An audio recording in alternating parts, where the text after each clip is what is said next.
سلامونه بیا هم په خیر راغلی. اسانه جرمني د جرمني ژبې زده کړه د جرمني په پښتو باندې دویم څپرکی ده. دویم څپرکی یوازې ګرامر دی. که چیرې موږ په دې ګرامر باندې پوه شو نو پوهیږو چې هغه په کورس کې کوم څه موږ ته ویل کیږي، څه معنا لري او منظور یې څه شی ده. په دې څپرکي کې نوم پیژنو، جنسیت پیژنو، ضمیرونه پیژنو. بیا د ضمیرونه یوه خاصه بیلګه چې شخصي ضمیرونه دي هغه پیژنو او کارونې یې ګورو. فعل څه شي ته وایي؟ د ځینو ډیرو کارېدونکو فعلونو ګردان ګورو چې ګردان خپله څه شی ده په جرمني ژبه کې. د زاین او هبن فعلونه دا دواړه ګورو چې دا څه وایي او څنګه ډیر زیات کاریږي. د یوه بیلګه به زه درته ووایم. ich habe, ich bin دا تاسو ډیر اورئ اول سر کې. فعل د اسمونو په توګه جملې ګورو چې منفي جملې څنګه جوړیږي او کاین څه معنا، nicht په کومو جملو کې راځي. بیا یو چا نه پوښتنه څنګه کوئ، د پوښتنې هو نه برخه ده. بیا معلوماتي پوښتنې دي. دا ټولې په دې څپرکي کې دي او دې درسونو کې به سره وګورو. نوم څه شی ده؟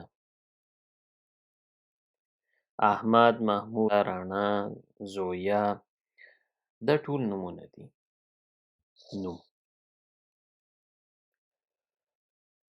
نوم یا نومن په جرمني کې کومه کلمه ده؟ هغه کلمه ده چې یو څیز، وګړی، بوټی او څاروی نوموي.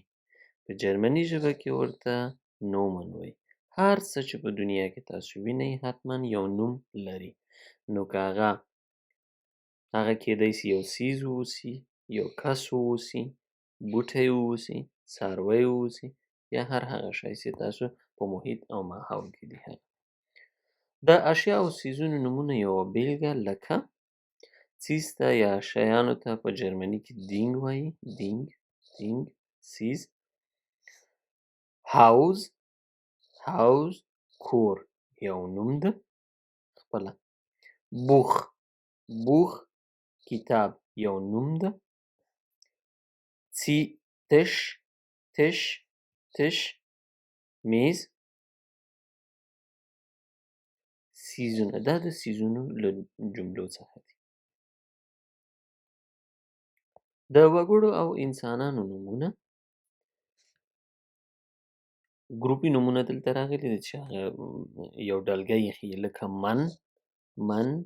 من سړی. فاته پلار. دلته مشخصه د یو کس د نوم نه لکه مخکې مې څه تکرار کړ احمد، محمود له دې نه ډډه کړې ده.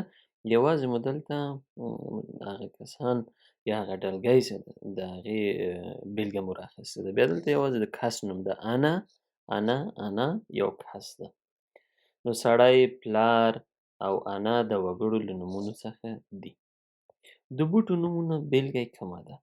لکه پفلانڅه خپله بوټی ده. بلومه ګل. باوم ونه یو نوم ده یا نومن له جملو نه ده. کاکتوس دا هم د نومونو له جملو څخه دي.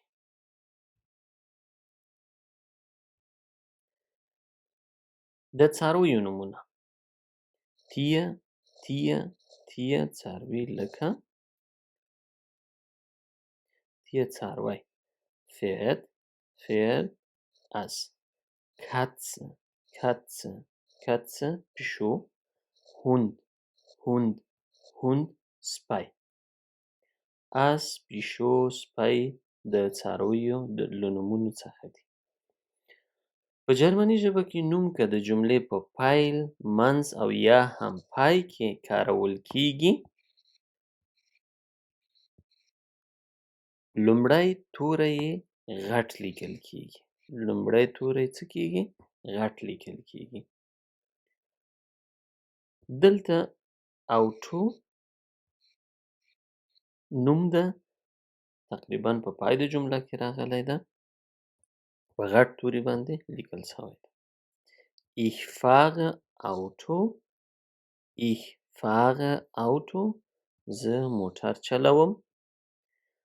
دلته دا شتول نوم ده، بیا هم په پای کې یا ووایم آخره کې راغلی د جملې. Das ist der Stuhl. Das ist der Stuhl. دا چوکۍ ده. ومولیده چې که په اول د جملې کې راځي خو معلومدار چې غټ لیکل کېږي، او که په پای په منځ کې راځي هم غټ لیکل کېږي. نو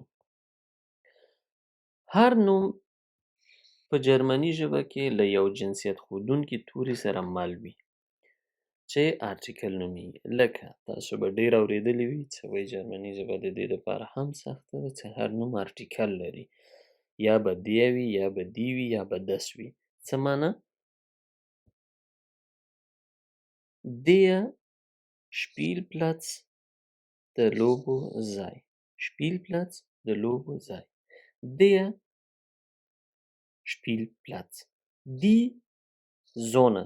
Die Sonne. لمر. لمر. Das Bett. تخت یا کټ. Die Frauen. میرمنې. Die Frauen میرمنې. په پورته بیلګو کې د جنسیت ښودونکو توري په نارینه، ښځینه او مخنث هغو ویشل شوي. د دې لپاره چې د جنسیت ښودونکو نښو او تورو په هکله لا ډېر پوه شئ، لومړی به د اسم یا نوم جنسیت وپېژنو. دلته تاسو تقریبا 4 دانې ارټیکلونه ولیدل چې 2 یې په یو شکل باندې دي، خو دا 2 نورې سره تفاوت لري یا فرق لري. څه معنا ورکوي؟ راځئ چې وګورو.